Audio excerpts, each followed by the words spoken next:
Entonces, chicos, pónganse presentes, por favor.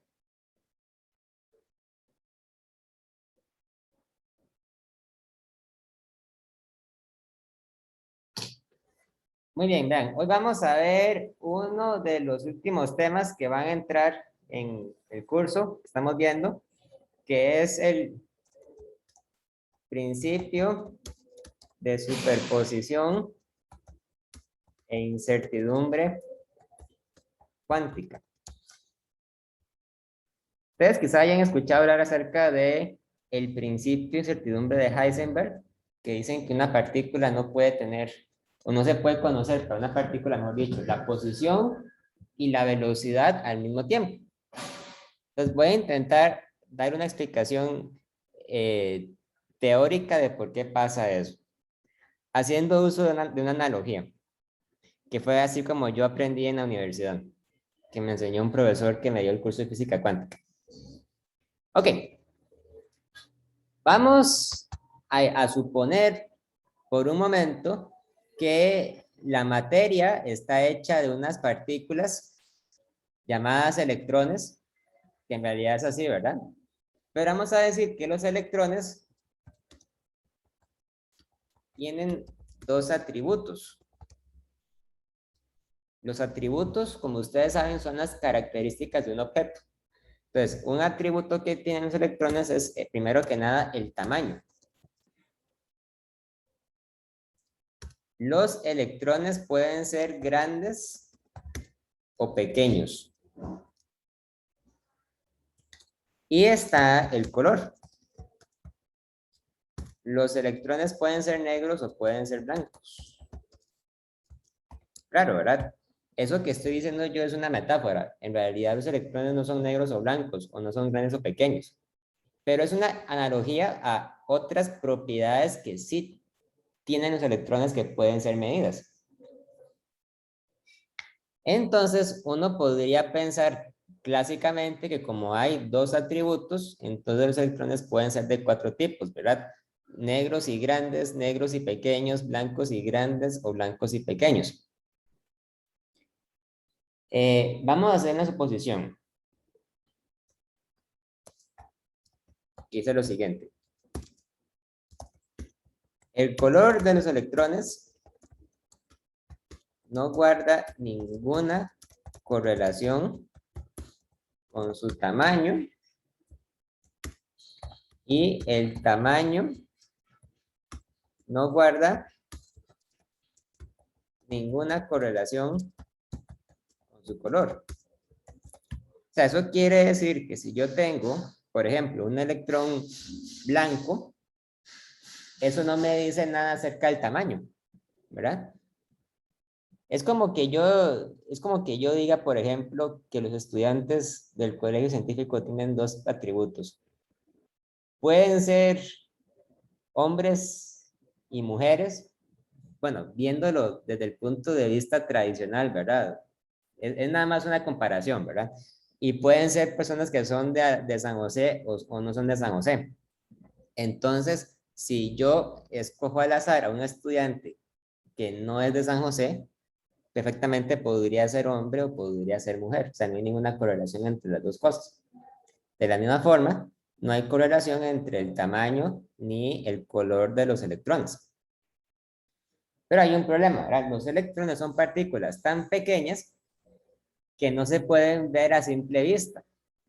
Entonces, ustedes no pueden simplemente agarrar un electrón y saber si el electrón es grande o pequeño, si es blanco o si es negro. Para poder saber el color o el tamaño de los electrones, tenemos que utilizar un sensor. Entonces, vamos a imaginarnos de que existen unas cajas que miden el color y que miden el tamaño. Entonces, por ejemplo, hay una caja que mide el color. La caja que mide el color tiene dos salidas y tiene una entrada.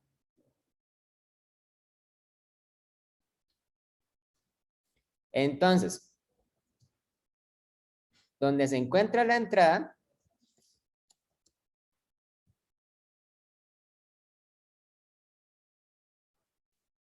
entran los electrones, uno por uno, ¿verdad? Y entonces hay un mecanismo dentro de esa caja que permite separarlos. Algunos electrones son negros y salen por este lado, y otros electrones son blancos y salen por este otro lado, ¿verdad? Entonces, si ustedes tienen un rayo de electrones que está constituido por un número grande de partículas, algunas serán negras y algunas serán blancas. Las que son negras salen por esta salida y las que son blancas salen por esta salida. De igual forma, existe una caja que mide el tamaño.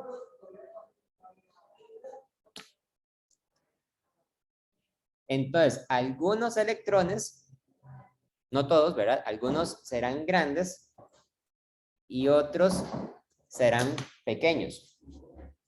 Entonces, cuando ustedes hacen pasar los electrones por la entrada de la caja, hay un mecanismo dentro de la caja que permite ordenarlos. Entonces, los electrones van entrando por aquí y cuando salen, salen los pequeños por arriba y salen los grandes por la derecha.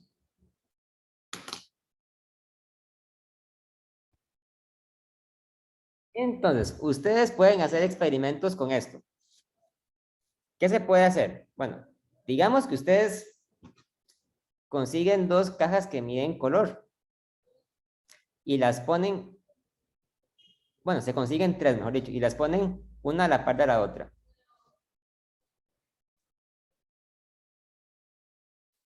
Entonces, estas cajas miden todas el color.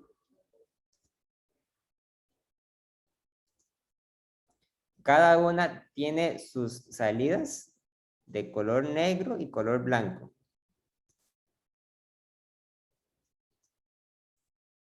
Vamos a ponerlas acá.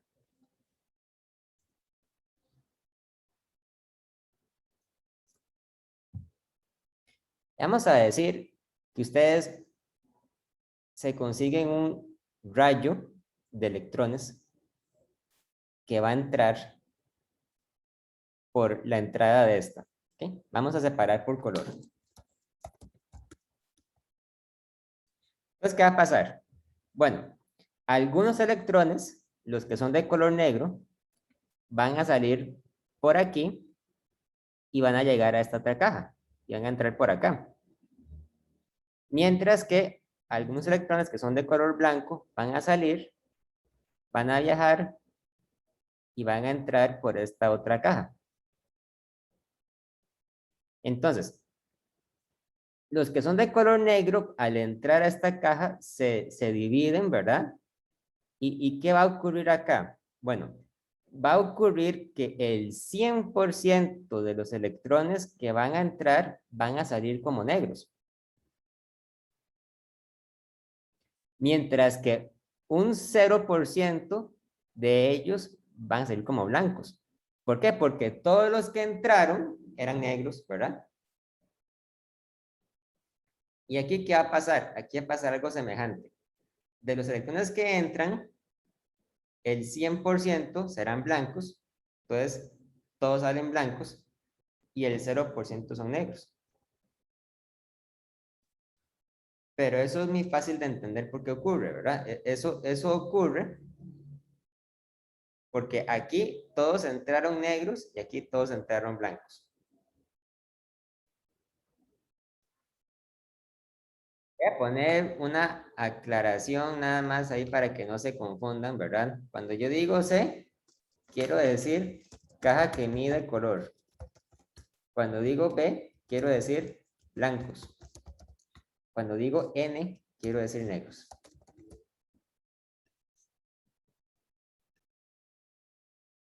Yo puedo hacer el experimento de nuevo, pero para medir el tamaño.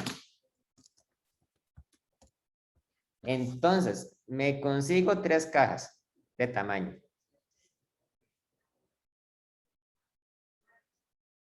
Y las coloco así. Entonces, todas miden tamaño, todas, ¿verdad?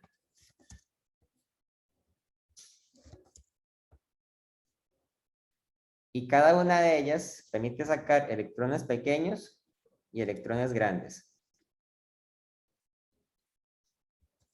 Pequeños, grandes, pequeños y grandes.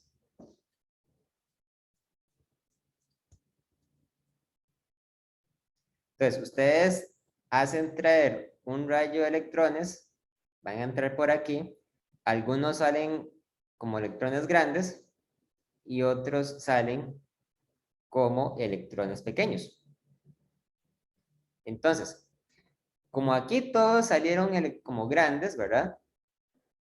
Es de esperar que el 100% de los que salen por aquí salgan grandes. Y como aquí todos entraron como pequeños, es de esperar entonces que el 100% salga como pequeños.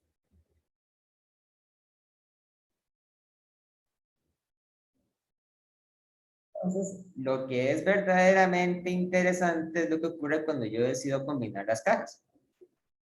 Digamos, por ejemplo, que yo agarro una caja de tamaños.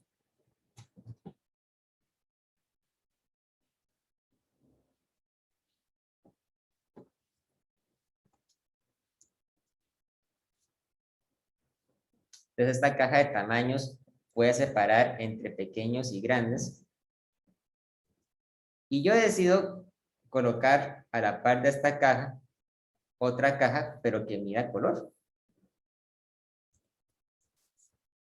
Entonces, hay electrones blancos y hay también electrones negros. Entonces, ustedes pueden hacer un experimento donde ustedes primero hacen entrar un rayo de electrones, ¿verdad? Los electrones van por aquí. Entonces, la primera caja los divide según el tamaño y según el color. Entonces, por un lado, salen electrones pequeños para arriba y electrones grandes para abajo. Y los electrones que son grandes entran después a la caja de color, ¿verdad? Ahora, ustedes saben que el tamaño de los electrones no tiene correlación con el color, ¿verdad? Eso quiere decir que los electrones que entraron como electrones grandes se pueden después separar entre los que son negros y los que son blancos.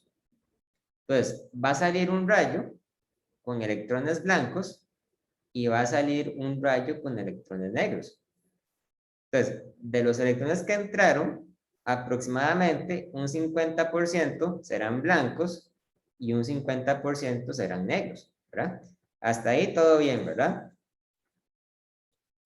Ahora, ¿qué pasaría si yo decido colocar otra caja, una tercera caja, que mida tamaño?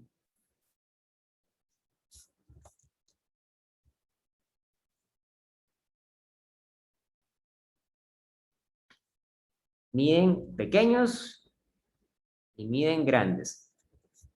Entonces, les voy a hacer una pregunta. Les voy a pedir que hagan una predicción de lo que va a pasar ahora. Voy a poner pausa.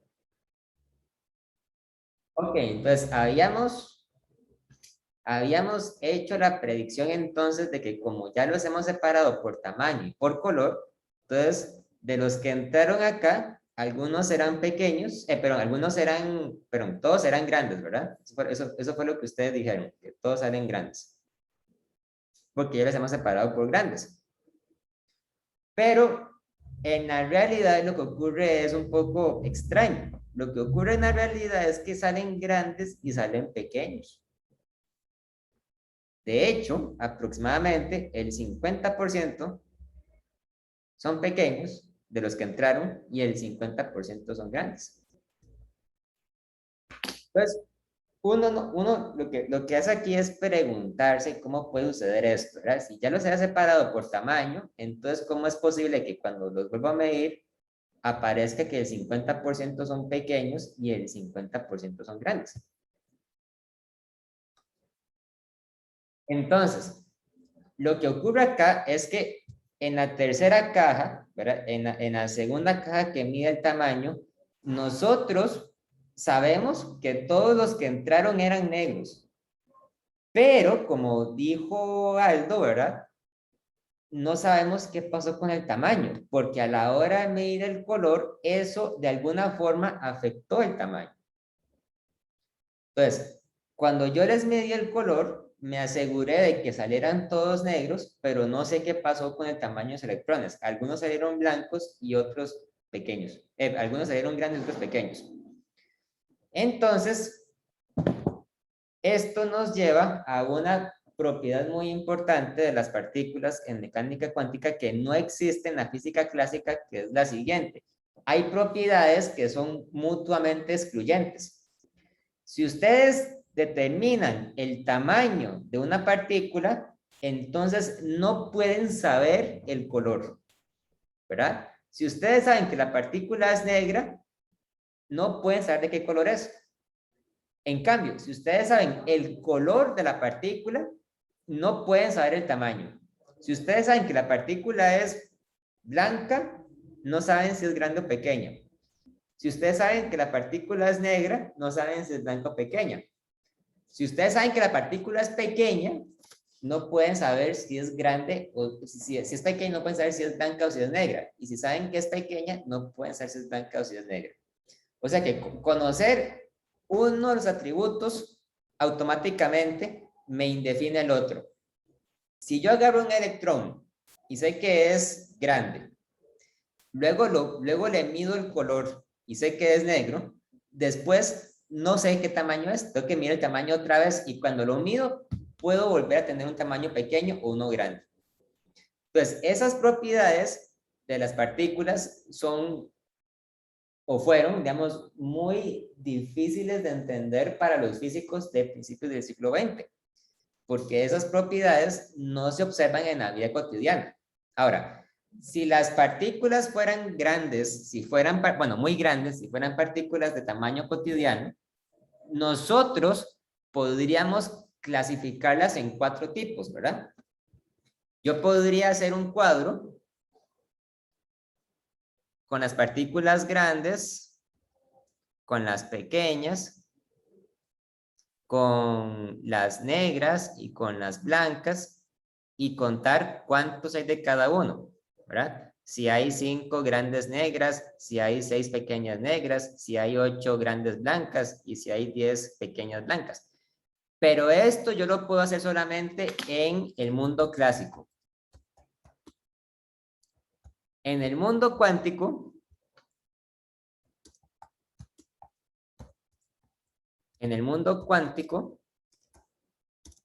no se puede medir el color y el tamaño de una partícula al mismo tiempo. Conocer una propiedad automáticamente invalida la otra.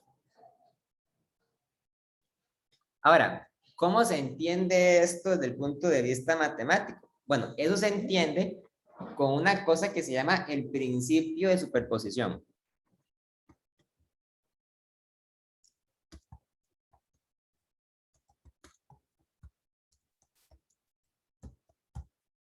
Que lo que dice es que el estado de una partícula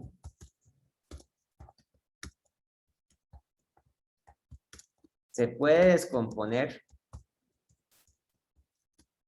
en la suma de varios otros estados. Puede sonar muy extraño, pero vamos a ver qué quiere decir esto. Por ejemplo, digamos que yo tengo el estado de ser grande. Yo tengo el estado de una partícula grande. El estado de una partícula grande se puede descomponer en 50% del estado de ser negra más el 50% del estado de ser blanca. O sea que Cuando una partícula es grande, es porque tiene un 50% de probabilidades de ser negra y tiene un 50% de probabilidades de ser blanca. Lo mismo ocurre con el estado de ser pequeña. El estado de ser pequeña se puede descomponer como un 50% de probabilidades de ser negra. Aquí curioso esto, ¿verdad? Más un 50% de probabilidades de ser blanca.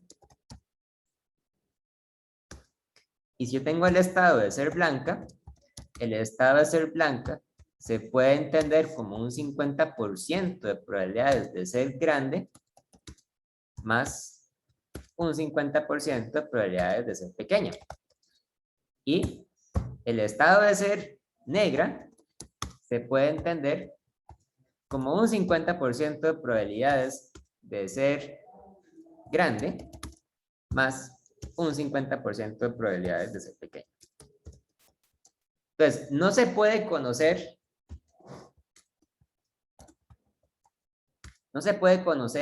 el tamaño y el color de una partícula cuántica al mismo tiempo. Y por ahí es donde viene entonces el principio de incertidumbre de Heisenberg. Vamos a ver entonces, ahora sí, el principio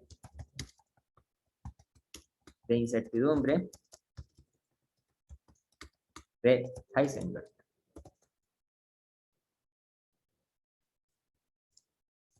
Suponga que tiene una partícula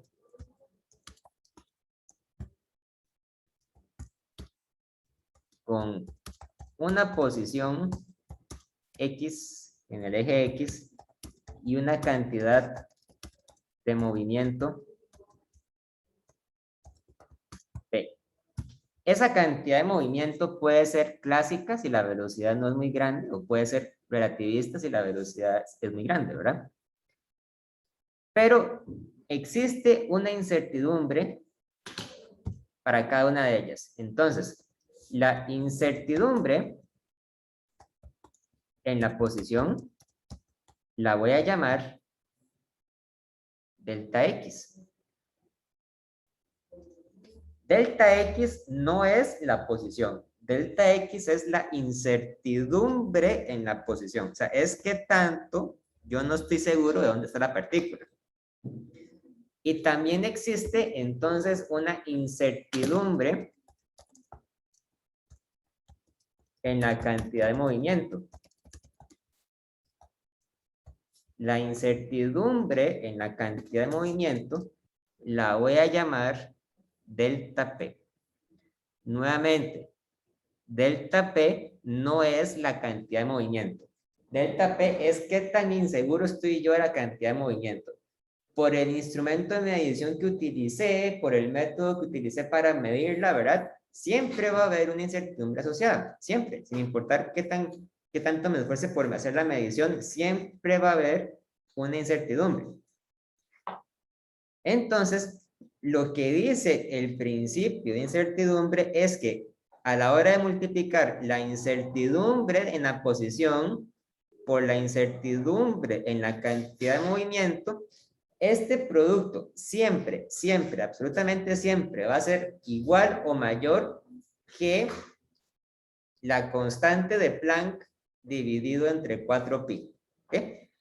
Por el momento no es importante que ustedes entiendan de dónde viene ese número. Lo importante es que el producto de las incertidumbres siempre es mayor que 0. O sea, es imposible que alguna de las cantidades sea 0. Siempre es mayor que 0. Y si alguna de estas es una cantidad pequeña, entonces la otra se hace grande. En los libros de física utilizan una notación diferente, que es llamada la constante de Planck reducida.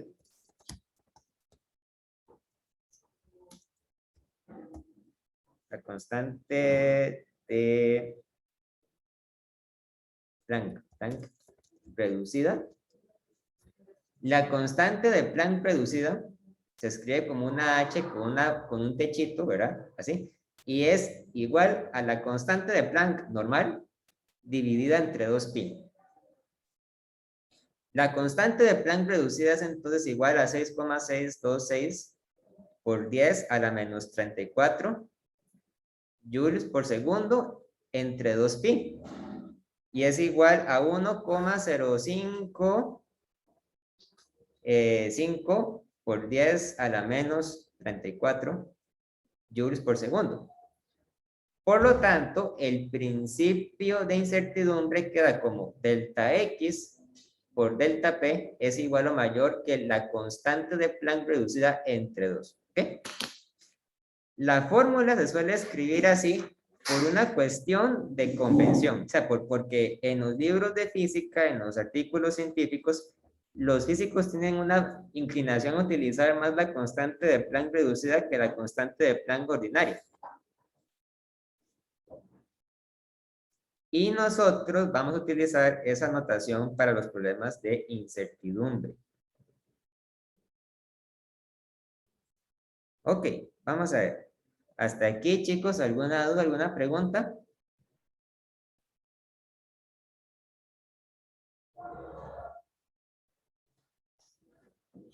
Vamos a decir lo siguiente.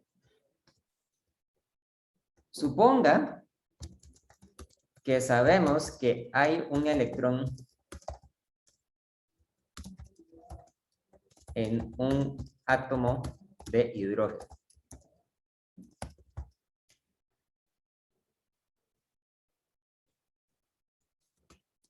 Suponga que la nube de electrones tiene un diámetro aproximado de un angstrom.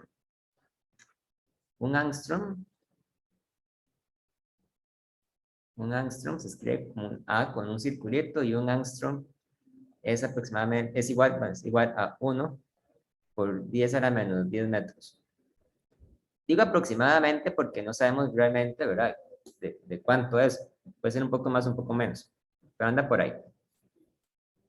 Entonces, la pregunta va a ser la siguiente.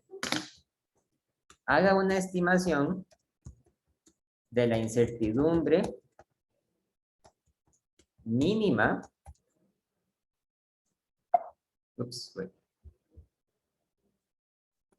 Haga una estimación de la incertidumbre mínima de su cantidad de movimiento. Y de la incertidumbre en su velocidad. Recuerde que la masa de un electrón es 2 puntos de la masa de un electrón. Es 9,1 por 10 a la menos 31 kilogramos. Entonces, básicamente, en este problema yo tengo el núcleo, ¿verdad? Y tengo un electrón que vive dentro de una órbita o un orbital circular y sabemos que ese orbital tiene un diámetro que es aproximadamente de un angstrom, ¿verdad? Entonces, lo que esa información me dice a mí es que el electrón vive en algún lugar de esa nube. Por el momento no sé exactamente a dónde, ¿verdad? Pero en algún lugar tiene que estar. Entonces, eso nos quiere decir que la incertidumbre en la posición de este electrón es justamente eso, es un angstrom. O sea, es 1 por 10 a la menos 10 metros. Entonces, lo que vamos a hacer ahora es que vamos a agarrar el principio de incertidumbre de Heisenberg. Vamos a decir que delta P por delta X es igual o mayor que h barra entre 2pi. Por lo tanto, delta P es igual o mayor que h barra entre 2, ¿verdad? Entre 2. H barra es igual o mayor que H barra, perdón, delta P es igual o mayor que H barra entre 2 delta X. Es decir, H barra que era 1,05 por 10 a la menos 34 joules por segundo entre 2 por 1 por 10 a la menos 10 metros. Entonces, lo más pequeño que puede ser delta P en este problema es dada por esa fórmula. Vamos a ver cuánto me da.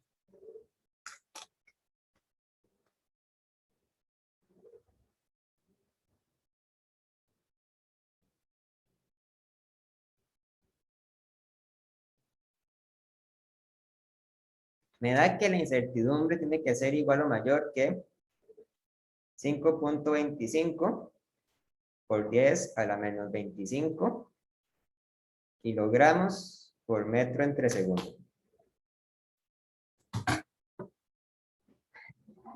Eso quiere decir que ese es el valor más pequeño que en teoría puede tener la incertidumbre de la cantidad de movimiento.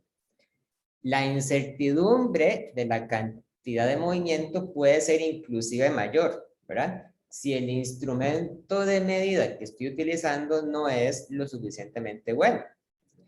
Pero si es lo más preciso que puede ser, entonces la incertidumbre más pequeña es esa. Ahora, tener una incertidumbre en la cantidad de movimiento equivale entonces a tener una incertidumbre en la velocidad. Recuerden que la cantidad de movimiento, al menos en el mundo clásico, se define como masa por velocidad. Entonces, tener una incertidumbre en la cantidad de movimiento es igual a la masa por la incertidumbre en la velocidad. Es casi como derivar, ¿verdad? Porque sabemos que la masa es constante. Entonces, la incertidumbre en la velocidad es igual a la incertidumbre en la cantidad de movimiento entre la masa. Por lo tanto, la incertidumbre en la velocidad es igual o mayor que 5,25 por 10 a la menos 25 kilogramos por metro entre segundo entre la masa que es de 9,1 por 10 a la menos 31 kilogramos. ¿Cuánto me da?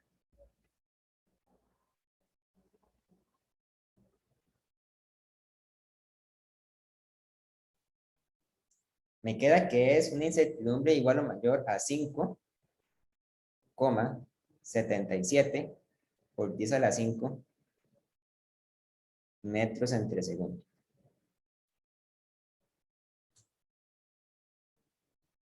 Ok, vean lo importante de este resultado. Es una velocidad muy grande. No es una velocidad relativista, ciertamente, ¿verdad? Porque esta velocidad anda por el orden de 10 a la 5 metros entre segundo, mientras que una velocidad relativista anda en el orden de 10 a la 8 metros entre segundo. Pero, sin embargo, es muy alta. Eso quiere decir que si nosotros sabemos que hay un electrón que está dentro de un átomo, nosotros no sabemos entonces mucho acerca de la velocidad de ese electrón. De hecho, en un trabajo científico, la velocidad más pequeña que podría tener un electrón dentro de un átomo es justamente este, ¿verdad? Porque esto es el margen de error. Entonces, nosotros, vamos a decir acá, nosotros no podemos conocer la velocidad de un electrón dentro de un átomo con total exactitud.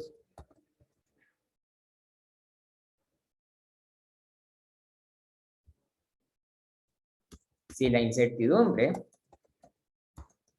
en la velocidad de ese electrón es entonces delta V igual a 5,77 por 10 a la 5,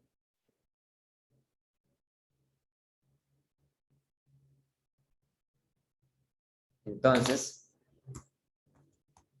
ese debe ser el valor más pequeño que podemos medir para la velocidad de ese electrón. Porque justamente ese es el margen de error, ¿verdad? O sea, nosotros nunca podremos decir que el electrón está quieto. Lo que podemos decir es que su velocidad mínima es esa, 5.77 por 10 a la 5 metros entre segundo. Okay. Ahora, ¿por qué será que nosotros no podemos observar el principio de incertidumbre en la vida cotidiana? Bueno, se podrá imaginar que tiene que ver con la constante de Planck, que es tan pequeña, ¿verdad? Vamos a decir lo siguiente. Suponga que usted ve pasar un carro y utiliza un sensor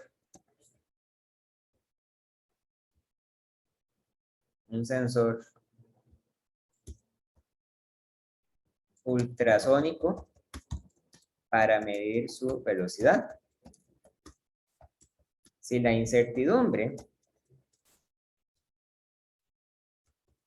de ese sensor es, pongámosle, de 5 centímetros por segundo. O sea, algo muy pequeño, al menos algo pequeño dentro del margen de lo que queremos medir, ¿verdad? Y que el carro tiene una masa de 2000 kilogramos. Determine la incertidumbre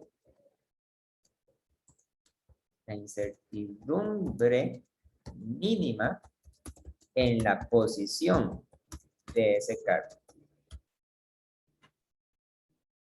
Entonces, en este problema me dicen que delta V es 5 centímetros entre segundo. Eso es 5 por 10 a la menos 2 metros entre segundo. Delta P es entonces la masa por delta V, es igual a 2000 kilogramos por 5 por 10 a la menos 2 metros entre segundo. Eso es igual a 100 kilogramos por metro entre segundo. La incertidumbre en la cantidad de movimiento sí me da más grande, pero es por la masa del carro, ¿verdad? Que es muy grande. Y entonces agarro la fórmula que dice delta X por delta P es igual o mayor que H barra entre 2. Por lo tanto, delta X es igual o mayor que H barra entre 2 delta P. Delta X es igual o mayor que, entonces pongo 1,05 por 10 a la menos 34 joules por segundo entre 2 por 100 kilogramos por metro entre segundo. Y entonces delta X es igual o mayor que un número que va a dar muy pequeño, ¿verdad?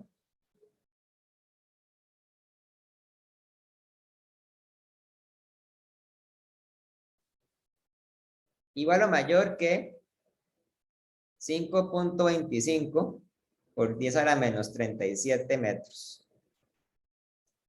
Y esa cantidad es ridículamente pequeña, ¿verdad? Esto es ridículamente pequeña. Solamente para que ustedes tomen en cuenta, ¿verdad? Recuerden que el núcleo de un átomo anda por ahí de 10 a la menos 15 metros. Entonces, si ustedes tienen una pequeña incertidumbre en la velocidad del carro, la incertidumbre en la posición va a ser ridículamente microscópica. O sea, no es ni siquiera microscópica, es de un orden de magnitud tan pequeño que ni siquiera tiene nombre, ¿verdad? Entonces, uno no puede apreciar el principio de incertidumbre a los objetos cotidianos porque la fórmula involucra la constante de Planck, que es muy pequeña.